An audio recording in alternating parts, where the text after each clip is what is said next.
আর বাড়িতে ফিরেছিলাম সেপ্টেম্বরের 4 তারিখে। প্রায় 10 দিনের সফর, ওখানে ছিলাম 8 দিন। ফ্যামিলি নিয়ে গেছিলাম বাবাজি আমার। সেখানে গিয়ে দেখি সত্যি শয়তান পিছে বসে রয়েছে, আজানের সময় গল্প করছে এবং জামাতের সময় নামাজ না পড়ে গল্প করছে। মানে এই তো সেই শয়তান, ও বলেছিল আল্লাহ পিছ সেজে বসবো, কিন্তু সেই শয়তান। আল্লাহর কসম। এবং যত মানুষগুলো ওখানে যাচ্ছে, সর্বসাধারণের ক্ষেত্রে অ্যানালাইসিস করে দেখলাম 100 মানুষ মুসলমান ঈমান নিয়ে যাচ্ছে, 90টা মুসলমান বেঈমান হয়ে ফিরে আসছে। কোথায় বললাম?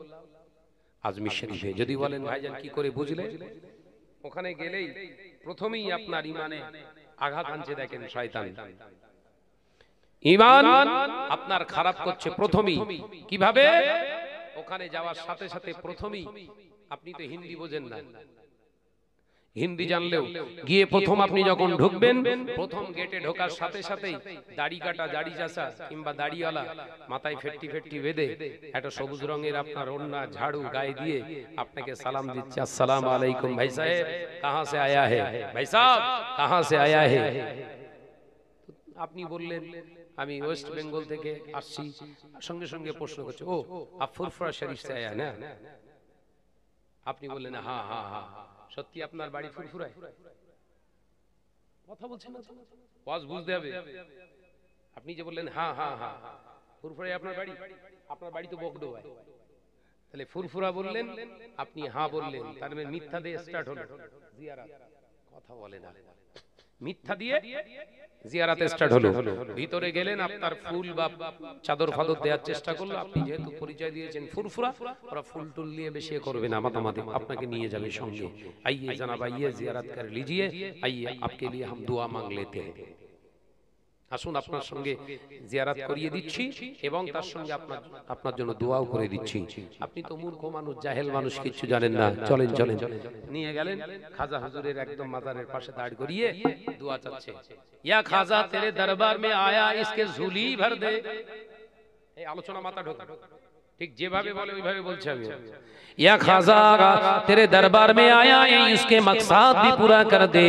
ये खाजा तेरे दरबार में आया है, इसकी जो अंतर में है उसको पूरा कर दे, झोली भी भर दे। আপনি বললেন আমিন। ও দোয়া করছে, আপনি তো ও হুজুর, এখন আপনি কে? मुसल्ली। अपनी आमीन बोलें, या खाजा तो ये आदमी को जो जिसलिए आया है इसके मकसद पूरा कर दे।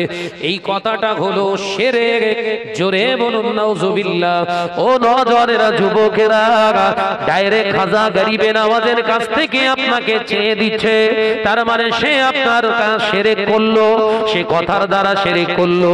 পাশাপাশি আপনি যখন বলে আল্লাহুম্মা আমিন, সাথে সাথে আপনার ঈমানটা শেষ হয়ে গেল। তাহলে জিয়ারতের উদ্দেশ্যে গিয়েছিলেন খাজা হুজুরের, বেঈমান হয়ে ঘরে ফিরলেন।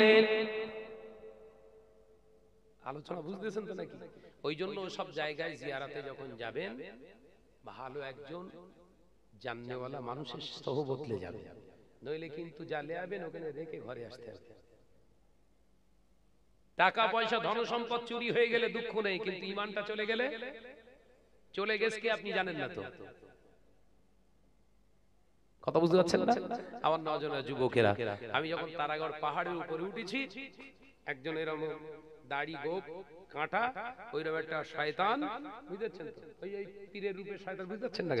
হ্যাঁ, পীর রূপে শয়তান আমাকে বলছে, ভাই সাহেব आइए आइए जनाब आइए आपके लिए जियारत कर दी। भाई साहब रुको, थोड़ा रुको। जियारत करने का जो तरीका है हम जानते हैं, हम मगरिब बंगाल से आया है, इसीलिए आपको कहते हैं हम, भाई साहब आप ठहरिए, रुक जाइए, जियारत हम करने आया है, हम उस तरीका पर चलते हैं, हम भी जानते हैं। खामोश के शयतान धक्का খেয়ে গেছে, সর্বনাশ, এখানে তো হলো না কাজ। আমার ছোট আব্বা এসে আমার সঙ্গে জিজ্ঞাসা করবেন, ওনাকে নিয়ে গেছিলাম, ছোট মাও ছিল। তাই জিয়ারত করতে যে যাবেন ওখানেও শয়তানের উৎপাত চলছে। বলো, শয়তান চেয়েছিল আল্লাহ পীর সেজে বলো সিংহাসনে বসবো, গদিতে বসবো, এ পাওয়ার দিতে হবে। আল্লাহ বললেন যা, তুই পীর সেজে ধোকাও দিতে পারবি। ও নজরেরা, যুবকেরা, ছেলেরা, বাচ্চারা, পর্দারা, শিরা, মা বোনেরা, শুনে রেখে দিন, জেনে রেখে দিন, আল্লাহ নবী দো জাহানের বাদশা হাবিবুল্লাহকে, নবী জনাবে মুহাম্মদুর রাসূলুল্লাহকে সকলে পড়ি সাল্লাল্লাহু আলাইহি ওয়াসাল্লাম পাক জবানে জানিয়ে দিলেন, মান ক্বালা লা ইলাহা ইল্লাল্লাহু ফাদাখালাল জান্নাহ।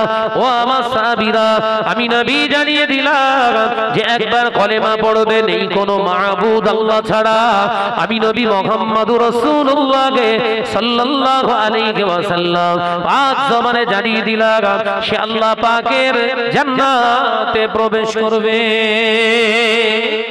একবার জোরে হবে না? আর একটু জোরে হবে না? ও নজরেরা, মুরব্বিয়ানে বলেরা, ছেলেরা, বাচ্চারা, আল্লাহ নবীর জলিল কদর সাহাবী হযরতে ফারুক আযম ওমর রাদিয়াল্লাহু তাআলা আনহু উঠে দাঁড়ালেন, ইয়া রাসূলুল্লাহ, হাবিবাল্লাহ, তাহলে আমি ওমর তো জান্নাতি, আমি কলেমা পড়েছি। আল্লাহ নবী বললেন, ওমর, আমি নবী বলছি তুমি জান্নাতি। একবার জোরে বলবেন? একবার জোরে হবে না? হুজুর তাহলে আমি জান্নাতি? হ্যাঁ, লা শাক্কা ফি, কোনো সন্দেহ নেই তুমি জান্নাতি। একবার জোরে বলুন না। হযরতে ওমর বললেন, হুজুর তাহলে নামাজ পড়ব না। কত বিদগ্ধ আল্লাহর মাহবুব ছিলেন হযরতে ফারুক আযম। ইয়া রাসূলুল্লাহ, ইয়া হাবিবাল্লাহ, হুজুর আমি তাহলে গেলাম। আল্লাহ নবী মুচকে হেসে বললেন, ওমর, ও আমার সাহাবী ওমর, আমি নবী বলছি যাও যাও, আমি নবী বলছি তুমি জান্নাতি। হযরতে ওমর উঠে পড়লেন, টুকটুক করে বেরিয়ে যাচ্ছে, আবার দাঁড়িয়ে পড়েছে। ইয়া রাসূলুল্লাহ, হাবিবাল্লাহ, হুজুর আমি কিন্তু আর নামাজে আসবো না। আল্লাহ নবী বললেন, নাই বা আসলে ওমর তবুও তুমি জান্নাতি। একবার জোরে হবে না? চলে যাচ্ছে। বিশ্বনবীর সাহাবী ফারুক আযম বেরিয়ে গেলেন। নবী এখন সমস্ত সাহাবীদেরকে লক্ষ্য করে বললেন, ও আমার সাহাবারা, ও আমার সাহাবীরা, আমি নবী জানিয়ে দিলাম আজকে মদিনার মসজিদুন নবী শরীফে তোমাদের ভাই হযরতে বেলাল রাদিয়াল্লাহু তাআলা আনহু আসরের আযানটা যখন দেবে, আসরের আযানের পরে তোমরা সুন্নাতটা আদায় করবে না, সুন্নাতটা আদায় করবে না। আমি নবী বলছি আজকে আসরের আযানের পরে পরে জামাতে দাঁড়াবো, আজকে আসরের আযানের পরে সুন্নাত আদায় করবে না, আজকে আসরের আযানের পরে নামাজে দাঁড়িয়ে যাব, জামাত আদায় হবে। আল্লাহ নবী সাহাবীরা বললেন, কেন হুজুর? আল্লাহ নবী বললেন, ওমর যেন জামাত না পায়।